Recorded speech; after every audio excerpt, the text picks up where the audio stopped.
Sobre a viagem oficial do presidente Lula à Ásia e o agro, então, esperando, né, resultados dessa viagem à Índia e, na sequência, à Coreia do Sul, eu vou conversar agora com Ana Amélia Lemos.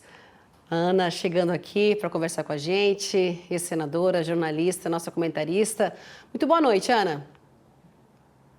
Boa noite, Simone. Boa noite a todos os telespectadores do Agro Mais Tarde. É realmente uma agenda importante. É verdade, a gente acabou de ver aí o presidente da BPA, o Ricardo Santin, falando dessa importância, pautas importantes na busca, né, deles por lá para diminuir as tarifas. A gente está falando aí do frango brasileiro, a gente está falando também do suíno, né, da carne suína brasileira. Ana, essa viagem, então, ela pode trazer bons resultados para o agronegócio, não é? Olha, Simone, é inacreditável que os dois países emergentes maiores do mundo, na geopolítica, tenham um comércio tão pequeno. A troca bilateral chega a 15 bilhões de dólares. Isso é muito pouco para esses dois países tão grandes que são. A Índia tem 1,5 milhão de habitantes, 1,5 bilhão de habitantes. E nós temos 250 milhões de habitantes. Então, os 500 milhões de habitantes da Índia são o dobro da população brasileira, só o quebrado da Índia. Então, é para ver que nós poderíamos ter. E a pauta do agro é a principal, digamos, no centro atual da balança comercial. O déficit que nós temos com a Índia é de 1,5 bilhão de dólares. É 1 milhão de habitantes, 1 milhão e meio de habitantes e 1 bilhão de dólares, aí agora certo, 1 bilhão de dólares, o déficit comercial que o Brasil tem com a Índia. O que nós exportamos para a Índia é açúcar, óleo vegetal, algodão bruto, petróleo, algum petróleo, e também isso significa dizer que o espaço que temos nessa área é muito grande. Nós importamos tudo que se relaciona também ao consumo do agronegócio, defensivos agrícolas, medicamentos veterinários e outros produtos que são básicos para a área da agricultura, muito importante. Ingredientes que entram na composição de medicamentos também está nessa pauta. Então, esse superávit que a Índia tem com o Brasil na área comercial precisa ser tornado mais equilibrado. E a missão do presidente Lula não é só economicamente importante, mas do ponto de vista político também ele sai de uma encrenca danada provocada pelo enredo da escola de samba, que fez uma homenagem que, aliás, um tiro no pé considerado ao presidente da República. É bom lembrar também que no ano passado o primeiro-ministro da Índia esteve no Brasil já ampliando as possibilidades de uma relação bilateral e mais, ampliada no âmbito do Mercosul. Recentemente, a Índia, bom lembrar, fez um acordo comercial com a União Europeia, que foi considerado o maior acordo comercial do mundo. Ora, nós temos condições, ainda porque a Índia e o Brasil integram o grupo dos BRICS, e a tentativa do governo brasileiro é fazer essa diversificação. Além do Ricardo Santin, que está representando o setor de proteína animal, que é muito importante, exceto carne bovina, que os indianos têm uma questão religiosa, a vaca é sagrada, né, na Índia, embora ela seja contraditoriamente a maior exportadora de embriões das raças zebuínas. Toda a raça zebuína brasileira veio da Índia. Então, essa relação é histórica dentro do agronegócio. Então, é por isso que a relevância de todo esse esforço para ampliar a relação bilateral é importante, no âmbito apenas não só do Brasil, mas também do bloco do Mercosul. E isso vai ter um significado extraordinário. A Índia é um país altamente desenvolvido em tecnologia.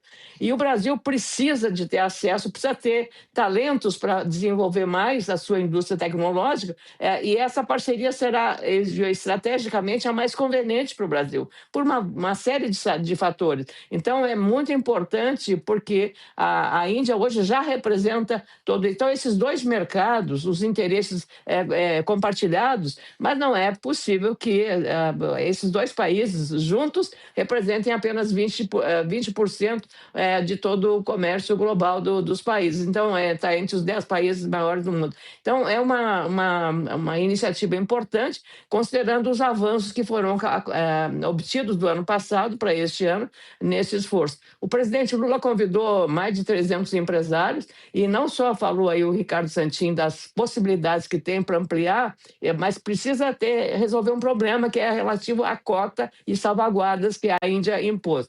E também um aspecto, eu diria, estratégico, porque com o tarifaço imposto pelo Donald Trump ao Brasil e à Índia, isso também aproxima mais os dois países.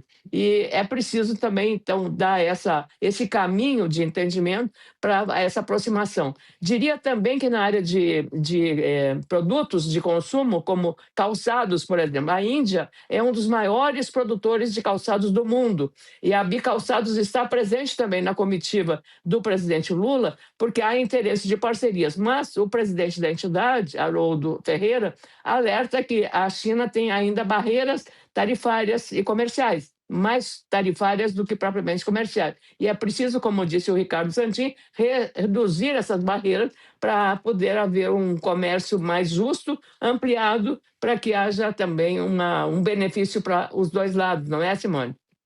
Diana, mais um produto aí nessa lista, não é?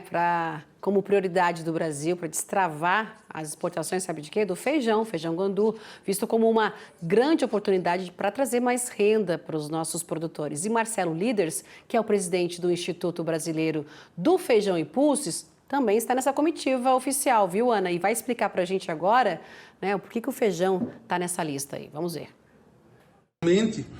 A Índia importou só desse feijão 1 bilhão e 300 milhões de dólares. Foi mais ou menos ao redor aí de 1 milhão 260 mil toneladas. E eles têm importado com recorrência, ano mais, ano menos, às vezes num nível um pouco mais alto de preço, outro ano um pouquinho mais baixo.